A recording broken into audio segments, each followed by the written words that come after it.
تو جب بھی سورہ یوسف پڑھتا ہوں نا جی تو دل کی دھڑکن تیز ہو جاتی ہے، رکت طاری ہو جاتی ہے. یہ ایک ایسی صورت ہے جتنی بار آپ اسے سنیں تو آپ ایک وکھرے جہاں میں داخل ہو جاتے ہیں. کیا سوز و گداز ہے ایک شخص جو اللہ کا پیغمبر ہے، اسے اپنے بھائیوں سے تکلیف اٹھانی پڑ رہی ہے جو کہ خود ایک پیغمبر کی اولاد ہے، کافر بھی نہیں ہے، اور پھر اللہ تبارک و تعالیٰ انہیں کہاں سے اٹھا کر اس وقت کی جو سب سے بڑی آپ سمجھ لیں امپائر تھی، اس کی سب سے کرٹیکل پوسٹ کے اوپر پہنچا دیتے ہیں. اور بیسیکلی اس میں نبی الاسلام کو بھی تسلی تھی کہ آج تو آپ کو مشرکین عرب کی تکلیفیں اٹھا کر مکے سے مدینے ہجرت کرنی پڑ رہی ہے، لیکن ایک دن آئے گا کہ آپ فاتح کی حیثیت سے مکے میں واپس آئیں گے. جس طرح آپ کے قبیلے کے لوگوں نے، قریش نے، جو اعلان نبوت سے پہلے آپ سے اتنی محبت کرتے تھے کہ آپ کو صادق اور امین کہتے تھے، اس لیول پہ آپ سے دشمنی نبھائی کہ آپ کو اپنا علاقہ چھوڑنا پڑ گیا. ایک دن آئے گا انہی لوگوں میں آپ فاتح بن کر آئیں گے، اور اس وقت آپ بادشاہ ہوں گے، اللہ کے خلیفہ ہوں گے، اختیار آپ کے پاس ہوگا.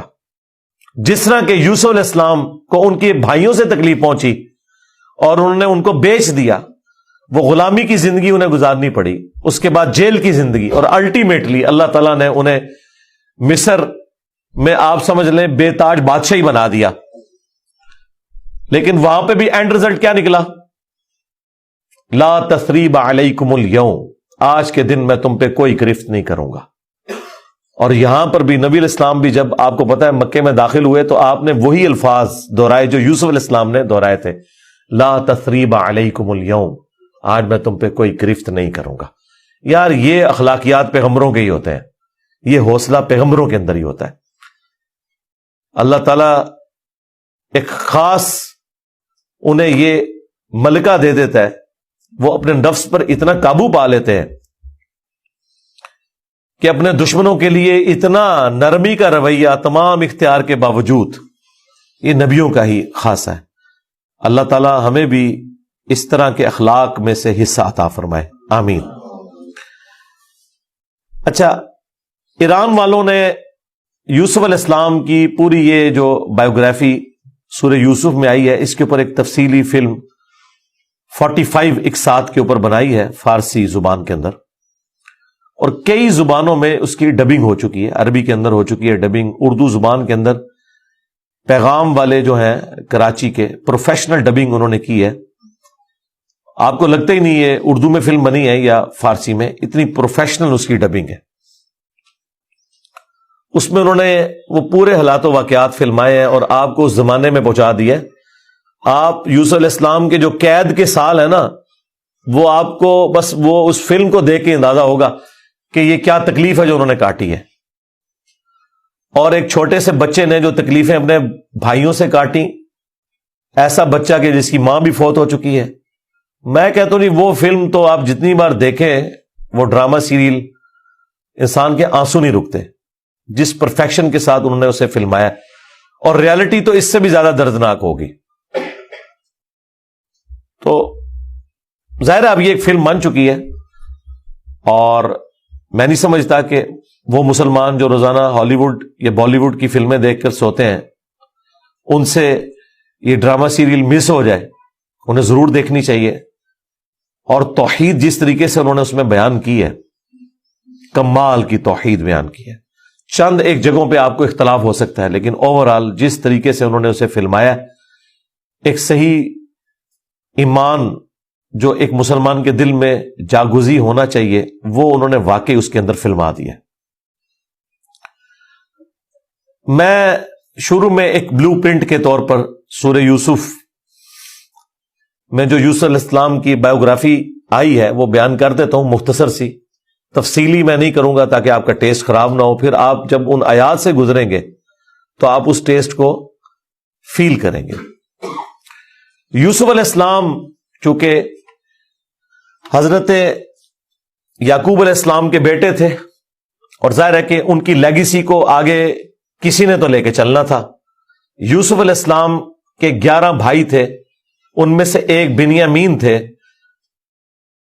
جو ایسے بھائی تھے کہ ماں اور باپ دونوں کامن تھے، اور باقی جو 10 بھائی تھے وہ دوسری والدہ سے تھے ان کے، وہ خالہ بھی لگتی تھی ان کی، یوسف علیہ السلام کی، اور ظاہر ہے کہ ماں بھی تھی کیونکہ ان کے والد نے ان سے نکاح کیا ہوا تھا۔ 10 بیٹے اس ماں سے تھے، 2 یہ تھے، اور آپس میں ان کا ایک حسد والا معاملہ ہو گیا شیطان کی وجہ سے، ظاہر ہے کہ اب باپ کی لیگیسی کو کس نے آگے لے کے چلنا ہے، وہ ظاہر ہے وہ تو باپ نے تو ڈیسائیڈ ہی نہیں کرنا، وہ تو اللہ نے ڈیسائیڈ کرنا ہے۔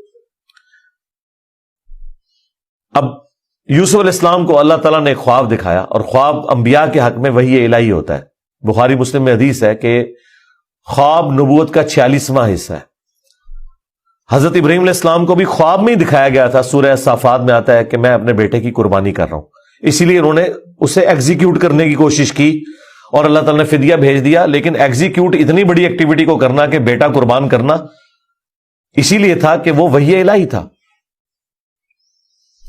یوسف علیہ السلام کو اللہ تعالیٰ نے چھوٹی عمر کے اندر ہی 10-12 سال کی عمر میں ہی یہ خواب دکھایا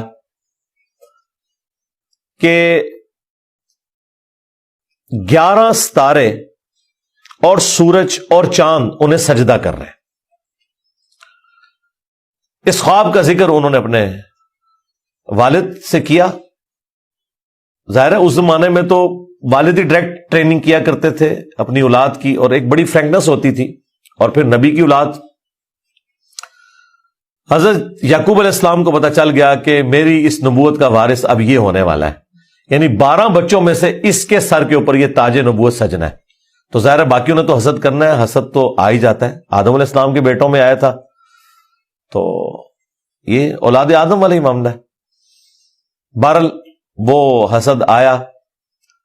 حضرت یعقوب علیہ السلام نے یوسف علیہ السلام سے کہا تھا کہ اس خواب کا ذکر تم نے اپنے بھائیوں سے نہیں کرنا، ورنہ وہ تمہارے خلاف کوئی نہ کوئی چال چلیں گے۔ لیکن بہرحال یہ خواب والی بات کسی طریقے سے لیک ہو گئی، یوسف علیہ السلام نے تو نہیں کی، لیکن شاید آپ کی بیوی نے سنی اور انہوں نے باقی بیٹوں تک بات پہنچا دی۔ بہرحال کچھ ہوا ایسا معاملہ، اور ان کو اس اعتبار سے بھی اشارے مل گئے کہ یوسف علیہ السلام کے ساتھ زیادہ برتاؤ ایکسٹراڈنری کرتے تھے یعقوب علیہ السلام، کیونکہ انہیں پتا تھا کہ یہ اللہ کے پیغمبر ہیں، اور انہوں نے اس توحید کی دعوت کو میرے بعد آگے لے کر چلنا ہے۔ حضرت یعقوب علیہ السلام کے جو باقی بیٹے تھے 10، 11واں تو خیر وہ چھوٹا تھا، وہ ان کا چھوٹا بھائی تھا، اس کے ساتھ تو مسئلہ کوئی نہیں تھا۔ وہ 10 بیٹوں نے اپنے باپ سے کہا کہ ہم دیکھتے ہیں کہ آپ بڑے پوزیسو ہیں یوسف کے معاملے میں، اسے آپ ہمارے ساتھ بھیجیں، یہ بھی ہمارے ساتھ کھیلا کودا کرے، جب ہم اپنے جانوروں کو چرانے کے لیے لے جاتے ہیں تو اس کو بھی ساتھ لے جائیں گے، تھوڑی اس کی بھی آؤٹنگ ہو جائے گی۔ تو حضرت یعقوب علیہ السلام کو یہ بات کلک کر گئی کہ یہ کچھ کرنا چاہتے ہیں، ان کو تو اندازہ ہی نہیں تھا کہ اتنی بڑی آزمائش ان کا انتظار کر رہی ہے۔ یار 40 سال کی جدائی آپ امیجن کریں، اور قرآن میں آیا کہ وہ نابینا ہو گئے تھے رو رو کے، اس تکلیف سے وہ گزرے۔ تو انہوں نے کہا کہ مجھے خطرہ ہے کہ تم یوسف کو صحیح طریقے سے دیکھ بھال اس کی نہیں کرو گے، کیئر لیس ہو جاؤ گے، چھوٹا بچہ ہے، کوئی بھیڑیا اس پہ حملہ آور نہ ہو جائے۔ انہوں نے کہا ہمارے ہوتے ہوئے 10 بھائی جس کے ہوں تو پھر تو ہم پھر نام کے ہی جوان ہوئے۔ بہرحال وہ تقدیر میں لکھا تھا، ایسا تو ہونا تھا۔ یوسف علیہ السلام نے وہاں پہنچنا ہی تھا جہاں اللہ تعالیٰ نے انہیں اتنا بڑا منصب عطا کرنا تھا۔ وہی ہوا، تنگ آ کے یعقوب علیہ السلام نے اجازت دے دی، وہ لے گئے یوسف علیہ السلام کو، اور پلان یہ بنایا کہ اسے قتل کریں گے، لیکن ایک بھائی تھا جو آڑے آ گیا، اس نے کہا قتل نہ کرو، ہے تو ہمارا بھائی، ہم اسے کسی کنویں میں ڈال دیتے ہیں۔ اور ان زمانوں میں جو قافلے گزرا کرتے تھے وہ کنویں پہ پانی کے لیے رکتے تھے، تو ہو سکتا ہے کہ کوئی نکالے تو یہ اس کے ساتھ ہی چلا جائے، جان چھوٹ جائے۔ ہے تو ہمارا بھائی، ہم اسے کسی کنویں میں ڈال دیتے ہیں۔ اور ان زمانوں میں جو قافلے گزرا کرتے تھے وہ کنویں پہ پانی کے لیے رکتے تھے، تو ہو سکتا ہے کہ کوئی نکالے تو یہ اس کے ساتھ ہی چلا جائے، جان چھوٹ جائے، قتل نہ کرو۔ اور اس میں وہ یہ بھی کہتے ہیں کہ ہم اس وقت تو یہ ایکٹیویٹی کرتے ہیں، پھر بعد میں اللہ سے توبہ مانگ لیں گے، اللہ تعالیٰ بڑا بخشنے والا مہربان ہے، جو کچھ بھی ہے تیرے محبوب کی امت سے ہے۔ یہ بھی قرآن میں نقل ہوا ہے، وہی سیم مینٹالٹی آگے چل رہی ہے، بعد میں نیک بن جائیں گے۔ اور انہوں نے ڈرامہ بازی یہ کی کہ یوسف علیہ السلام کے کرتے کے اوپر کسی بھیڑیے کا خون مال لیا اور کہا کہ ہم تو اسے سامان کے پاس چھوڑ کے گئے تھے، پیچھے سے بھیڑیا آیا اور یوسف کو کھا گیا، اور یہ اس کی قمیض ہے۔ عشاء کے وقت روتے ہوئے آئے، رات کے وقت قرآن کے الفاظ ہیں۔ حضرت یعقوب علیہ السلام کو سمجھ آ گئی کہ یہ میری آزمائش شروع ہو گئی ہے، کیونکہ توحید ایک ننگی تلوار ہے۔ انہیں سمجھ آ گئی تھی کہ میں نے اپنے بیٹے سے جو اتنی شدید محبت رکھی ہے نا، اللہ تعالی مخلوق کی محبت کو برداشت نہیں کرتا، ایٹ لیسٹ ایک پیغمبر کے دل میں اس ایکسٹریم لیول کے اوپر جا کر۔ تو میری آزمائش شروع ہو گئی اب۔ تو انہوں نے کوئی بحث نہیں کی، انہوں نے کہا میں صبر کروں گا جو کچھ ہوا۔ ان کو پتا تھا کہ یہ اب اللہ کا فیصلہ ہے، کرنے سے کچھ نہیں ہونا۔ جو کوئی تھوڑی بہت کوشش کی وہ کی، انہیں اینڈ پہ ان کا میں اب صبر ہی کروں گا، جو اللہ اس کے لیے فیصلہ کرے۔ وہی ہوا۔ ایک قافلہ وہاں سے گزر رہا تھا، انہوں نے پانی کے لیے ڈول ڈالا، اور یوسف علیہ السلام کو اللہ تعالیٰ نے قرآن میں آیا کہ یوسف کو ہم نے تسلی دی کہ ایک دن آئے گا کہ تم اپنے بھائیوں کو بتا دو گے جو انہوں نے یہ غلطی کی تھی، ہم تمہیں سرخرو کریں گے۔ بہرحال ابھی تو تمہارے لیے یہ طے ہو گیا۔ اور ظاہر جبرائیل علیہ السلام آنا شروع ہو گئے چھوٹی عمر میں ان کے پاس، ان کی تسلی کے لیے، اسی لیے ڈھارس بندی۔ انہوں نے پانی کے لیے ڈول ڈالا، یوسف علیہ السلام نے وہ پکڑا اور باہر نکل آئے، اور بھائی جو ہیں چھپ کے یہ منظر دیکھ رہے تھے۔ انہوں نے کہا یہ نہ ہو یہ پھر واپس آ جائے۔ انہوں نے چند ٹکوں کے عوض، چند دراہم کے عوض بیچ دیا، کہا یہ ہمارا غلام تھا، تو بھاگ کے آئے، یہ ہمارا غلام ہے، اور جان چھڑائی اس طریقے سے۔ یوسف علیہ السلام بھی چپ کر کے چلے گئے، انہیں پتا تھا کہ میرے لیے فیصلہ ہو چکا ہے۔ اور کس تکلیف سے وہ مصر تک پہنچے، اور وہاں پہ غلاموں کا بازار لگتا تھا، وہاں بیچنے کے لیے عبرانی غلام، اور پڑھنا لکھنا بھی جانتے تھے، ذہین بہت تھے۔ تو عزیز مصر وہاں سے گزر رہا تھا، یعنی آپ سمجھ لیں بادشاہ کے بعد جو سیکنڈ پوسٹ ہوتی ہے۔ اس نے دیکھا کہ یہ تو شکل ہی غلاموں والی نہیں ہے، یہ کوئی ایکسٹرا آرڈنری بندہ ہے۔ اس نے خرید لیا اور لا کے اپنی بیوی سے کہا کہ یہ میں خرید کے لایا ہوں، اولاد تو ہماری کوئی نہیں، ہو سکتا ہے ہم اسے ہی اپنا بچہ بنا لیں۔ اور یوں یوسف علیہ السلام کہاں دور دراز کے شام کے علاقے جو سویلائزڈ بھی نہیں تھا، بھیڑ بکریاں چرانے والے بدو لوگوں میں سے اٹھ کے اس وقت کی سب سے سویلائزڈ حکومت مصر کی، فرعونوں کی حکومت، آج تک آپ یہ اہرام مصر گیزا کے جو ہے پیرامڈز یہ دیکھ رہے ہیں، یہ ان لوگوں نے تعمیر کیے ہوئے ہیں۔ وہاں پہنچ کے، اور قرآن کے الفاظ ہیں کہ ہم نے یوں اس کے لیے معاملہ آسان کر دیا کہ وہ عزیز مصر کی تربیت میں رہے اور علم حاصل کرے۔ ظاہر ہے کہ وہ کتنی بڑی بڑی میٹنگز ہوتی ہوں گی، جس میں میٹنگ کا ارینجمنٹ کرنا، کھانے پینے کا ارینجمنٹ کرنا، اور ایک خادم کی حیثیت سے باتیں بھی سنتے ہوں گے۔ یوں اللہ تعالیٰ نے ان کی لرننگ کروائی، اور یوں وہ جوانی کی عمر کو پہنچ گئے۔ اب عزیز مصر کی جو بیوی تھی، ظاہر ہے کہ وہ ادھر کا جو ماحول تھا ایک بے حیائی کا، اس کا وہ شکار تھی۔ وہ صرف وہ نہیں تھی، باقی عورتیں بھی تھیں۔ اس کی قسمت مری ہوئی تھی اس اعتبار سے کہ آزمائش سب سے پہلے اس پہ پڑی۔ یوسف علیہ السلام کو اللہ تعالیٰ نے حسن دیا ہوا تھا، تو وہ ان پہ فریفتہ ہو گئی، اور اس نے کوشش کی کہ انہیں برائی پر آمادہ کرے۔ دروازے بند کر دیے، قرآن کے الفاظ ہیں، برائی کی طرف بلایا۔ پہلے بلایا تو کسی اور کام سے تھا، اور اللہ تعالیٰ نے قرآن میں کہا کہ اس عورت نے یوسف کا قصد کیا، یوسف بھی قصد کر لیتا اگر اپنے رب کی نشانی نہ دیکھ لیتا، برہان۔ اور وہ نشانی قرآن میں نقل نہیں ہوئی، اسرائیلی روایتوں میں ملتا ہے کہ ان کو ان کے والد یعقوب علیہ السلام کی شبیہ دکھائی گئی، جو کہ یوں انگلی سے اشارہ کر رہے تھے کہ بیٹا یہ کام نہیں کرنا، اس طرف نہیں آنا، تو وہ بچ کے، ظاہر ہے اللہ نے فرمایا کہ یہ ہمارے مخلص بندے تھے، یعنی مخلص چنے ہوئے، ایک لفظ ہے مخلص جو اخلاص شو کرتا ہے، ہم مخلص ہونے کی کوشش کرتے ہیں، لیکن مخلص پیغمبر ہوتے ہیں جنہیں اللہ اپنے لیے خالص کر لیتا ہے۔ اللہ نے کہا ہم نے بچایا، یعنی انبیاء بھی جو بچتے ہیں نا برائیوں سے، وہ اللہ کی مدد کی وجہ سے۔ بہرحال اس تکلیف سے وہ گزرے، خبر لیک ہو گئی، کیونکہ جب اس نے قصد کیا تو یوسف علیہ السلام بھاگے، اللہ تعالیٰ نے معجزانہ طور پر وہ دروازے کھول دیے، اور یہ سین جس طریقے سے انہوں نے فلمایا ہے پہنچا دیا جی انہوں نے اس جگہ پہ، اس فلم کے اندر ایران والوں نے۔ بہرحال قرآن کے الفاظ ہیں، جب وہ دروازے کے اوپر پہنچے تو وہاں سے عزیز مصر آ گیا، اور پیچھے عورت بھی ہے، تو اسے بھی شک پڑ گیا۔ وہاں پہ کوئی سیانہ بندہ تھا جس نے کہا کہ یہ دیکھو کہ اگر یوسف کی قمیض آگے سے پھٹی ہوئی ہے تو یوسف جو ہے وہ مجرم ہے، اور اگر یہ پیچھے سے پھٹی ہوئی ہے تو پھر وہ عورت مجرم ہے، کیونکہ یوسف علیہ السلام بھاگے تھے، اس نے پیچھے دوڑ لگائی ان کو پکڑنے کے لیے، تو پیچھے سے قمیض پھٹی ہوئی تھی اور وہ پیچھے سے پھٹی نکلی۔ ایران والوں نے فلم میں یہ فلمایا کہ وہ ایک شیرخوار بچہ بول اٹھا، لیکن یہ دور کی بات ہے، اگر یہ واقعہ ہوا ہوتا تو سارے کے سارے یوسف علیہ السلام کو اسی وقت نہ مان لیتے کہ یہ تو کوئی عام انسان نہیں ہے۔ مجھے لگتا ہے کوئی سمجھدار آدمی تھا جس نے یہ مشورہ دیا، اور یہ لاجیکل بھی تھا۔ تو عزیز مصر کو پتہ چل گیا کہ اس عورت کی چال ہے، پھر بھی وہ باز نہیں آئی۔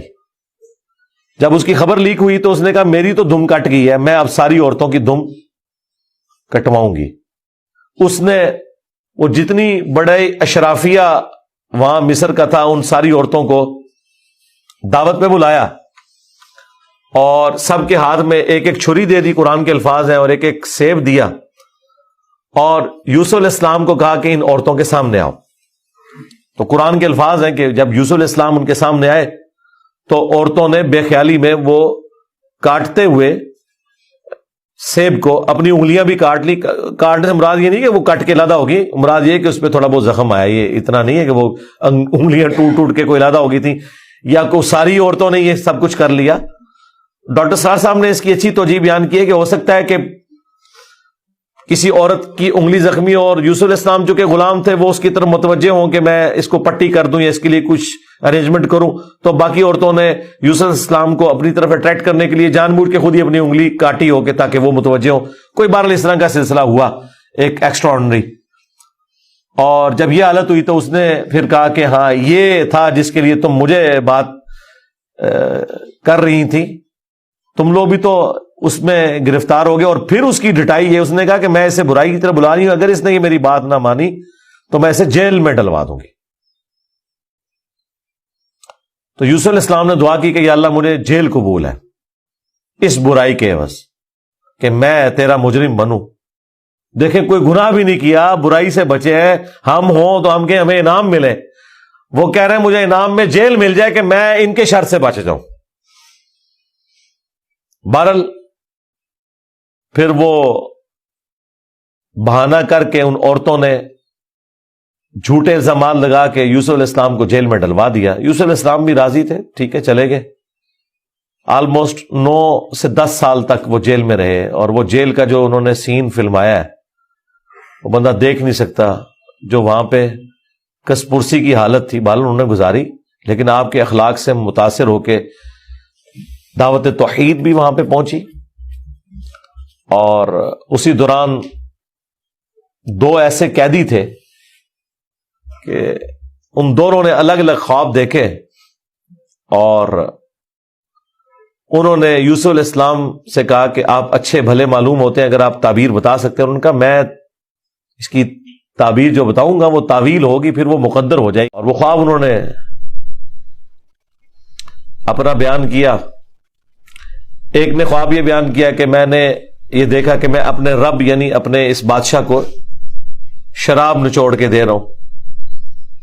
دونوں کے قتل کے فتوے جاری ہو چکے ہوئے تھے۔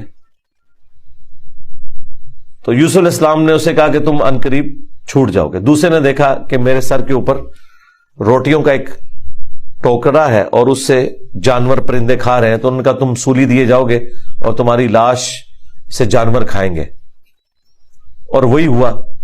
اور قرآن کے الفاظ ہیں کہ جسے نجات ملنے والی تھی اسے یوسف علیہ السلام نے کہا کہ جب تم چھوٹ جاؤ تو اپنے بادشاہ سے میرا ذکر کرنا کہ میرے ساتھ یہ زیادتی ہوئی ہے. لیکن قرآن کے الفاظ ہیں کہ شیطان نے وہ ذکر بھلا دیا. ظاہر ہے اللہ نے تو کوئی اور ہی فیصلہ کیا ہوا تھا.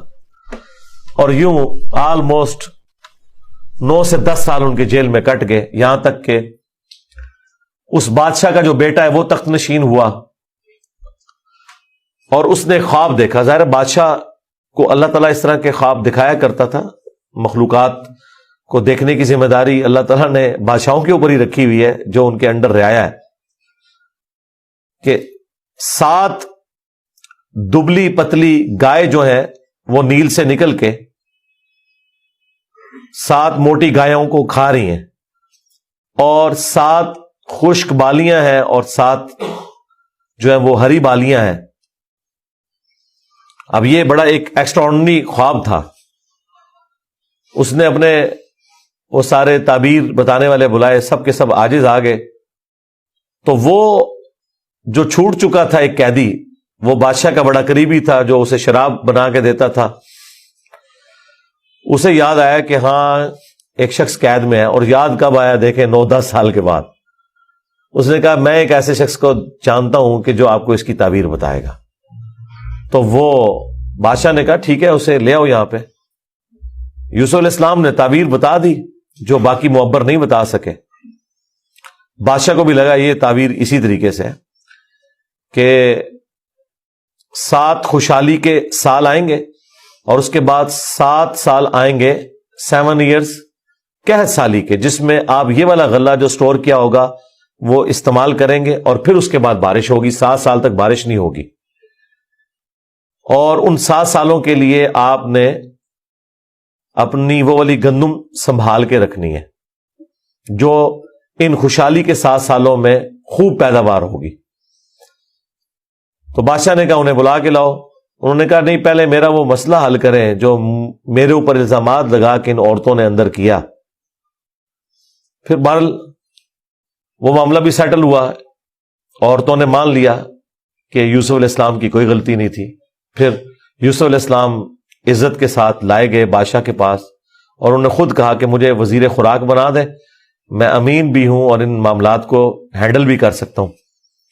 پھر انہوں نے جس طریقے سے ان معاملات کو ہینڈل کیا اور کہا کہ آپ نے گندم کے دانوں کو بالیوں سے باہر نہیں نکالنا. یہ سٹوریج کا طریقہ بھی یوسف علیہ السلام کو اللہ تعالیٰ نے سکھایا. یوں گندم خراب نہیں ہوتی، سال ہر سال آپ استعمال کر سکتے ہیں. آج بھی گندم اسی طریقے سے سٹور ہوتی ہے. اب وہ قحط سالی صرف مصر تک نہیں تھی، شام تک بھی پھیل چکی تھی. اور وہی بھائی بالآخر گندم کی تلاش میں مصر آئے. انہیں تو پتہ ہی نہیں تھا کہ ان کا بھائی یہاں کا بے تاج بادشاہ بن چکا ہے. یوسف علیہ السلام نے انہیں پہچان لیا. ان تو سوچا ہی نہیں تھا کہ یہ سب کچھ ہوا. کوئی اس وقت انٹرنیٹ کوئی اس طرح کی تو چیز ہے ہی نہیں تھی. تو یوسف علیہ السلام نے انہیں غلہ دیا اونٹ بھر کے، اور جاتے ہوئے خادمین کو کہا کہ ان کی جمع پونجی بھی آپ نے ان کے اسی سامان کے اندر رکھ دینی ہے تاکہ یہ متاثر ہوں اور اگلی دفعہ پھر آئیں. اور پھر ان سے انٹرویو کیا تو انہوں نے کہا ہمارے تو اس طرح بھائی ہیں، ایک بھائی ہے وہ ہمارے والد صاحب تو اس کو اپنے سے جدا نہیں ہونے دیتے، اس کے اندر وہ اپنے اس بیٹے کو تلاش کرتے ہیں جسے بھیڑیا کھا گیا تھا، اور وہ بیٹا سامنے تھا. یوسف علیہ السلام کے بارے میں اللہ تعالیٰ فرماتا ہے کہ یوسف علیہ السلام یہ باتیں سن رہے تھے اور دل ہی دل میں کہہ رہے تھے کہ تم ظالم ہو، لیکن اللہ کی طرف سے اجازت نہیں تھی. ان کا اچھا پھر تم دیکھ رہے ہو اس بھائی کا بھی سامان میں تمہیں دیتا ہوں، اگلی بار اس بھائی کو ساتھ لے کے آؤ گے ورنہ میں تمہیں سامان نہیں دوں گا. ظاہر ہے کسی بہانے سے تو بلانا تھا نا. اور واپس جب پہنچے انہوں نے دیکھا یہ تو اتنا فیاض بادشاہ ہے، اس نے تو ہماری وہ جمع پونجی جو بھی تھا، کوئی کاٹن لے کے گئے تھے یا اس وقت تو بارٹر سسٹم ہوتا تھا نا، وہ واپس کر دی ہے. تو اپنے والد سے کہا کہ آپ اپنا وہ بیٹا بھی بھیجیں، وہ تو بڑا اچھا بادشاہ ہے. تو ان کا نا ایک دفعہ تم اسی کے بھائی کو لے گئے تھے وہ واپس نہیں آیا، اس کو تو میں اب الگ نہیں کروں گا. ان کا ابا جی پھر بھوکے ہی مریں گے.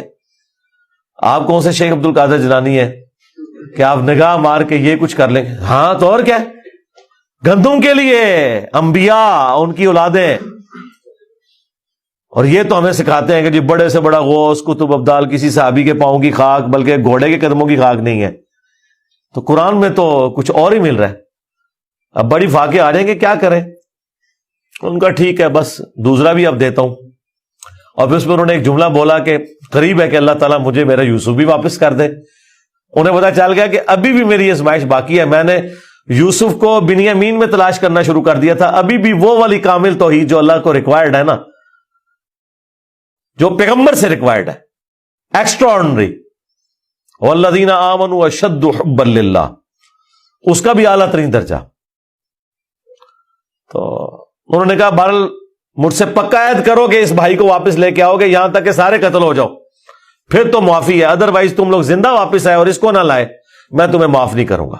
ان کا جی ابا جی عہد کرتے ہیں جی, میں فکر ہو جائے آپ, ایسے ہی ہوگا. لے گئے.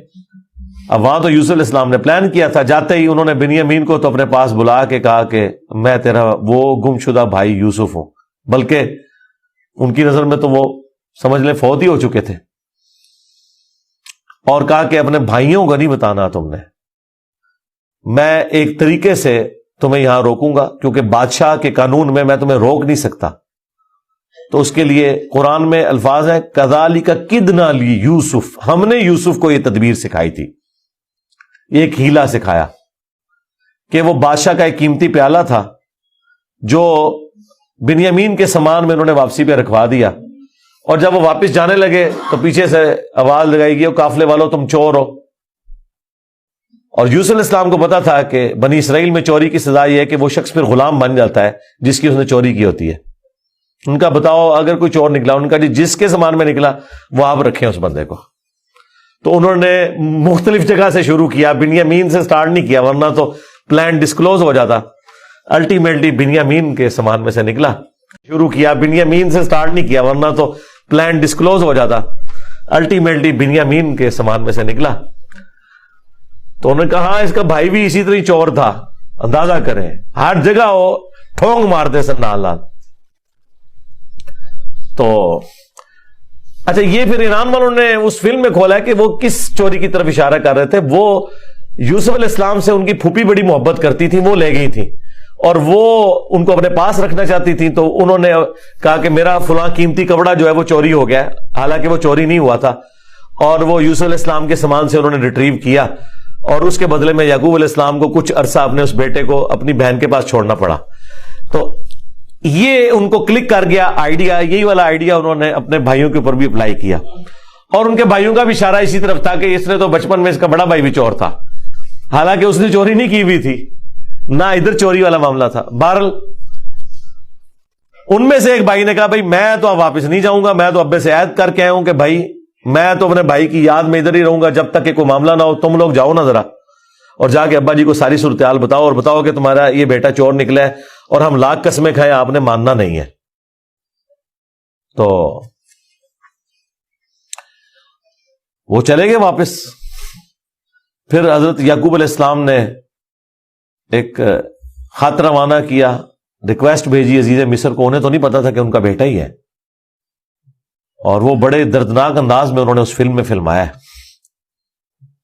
الٹیمیٹلی جب وہ اگلی دفعہ واپس آئے, انہوں نے کہا ہمارے ابا جی تو پہلے ہی نابینا ہو چکے ہیں, اب یہ دو جدائیاں کیسے برداشت کریں گے, آپ رحم کریں, ہم پہ ترس کھائیں.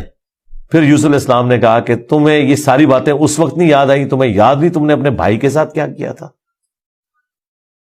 تو وہ جب سٹوری انہوں نے بیان کرنی شروع کی تو انہیں پتا چل گیا کہ یہ وہی یوسف ہے. اس نے پوچھا آپ یوسف ہیں؟ ان کا ہاں, دیکھو اللہ نے مجھے کیا کچھ عطا کیا ہے.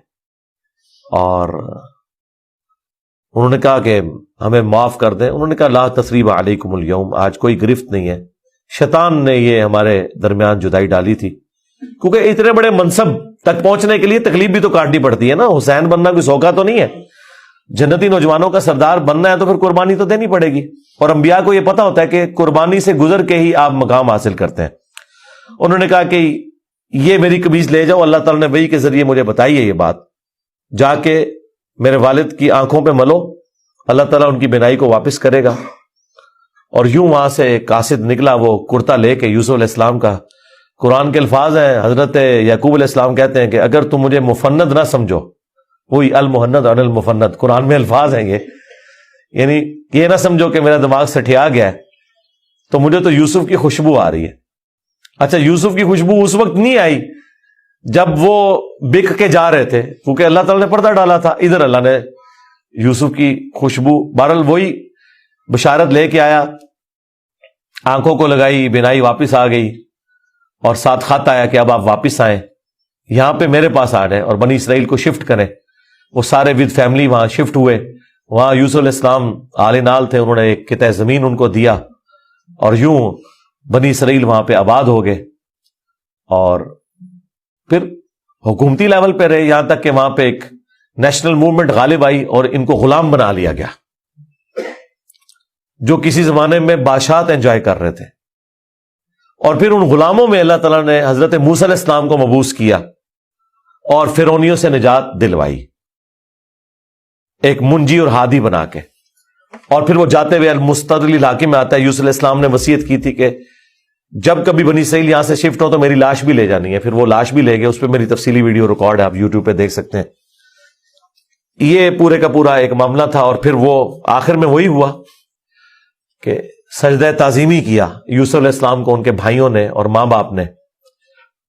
ان زمانوں میں سجدہ تعظیمی جائز تھا، جس طرح کہ آدم علیہ السلام کو فرشتوں نے کیا، اور اس امت میں حرام ہو گیا۔ ابو داؤد میں اور ترمذی میں حدیث ہے کہ اگر میں سجدہ تعظیمی جائز سمجھتا تو بیویوں سے کہتا کہ اپنے خامدوں کو کریں اس حق کے سبب۔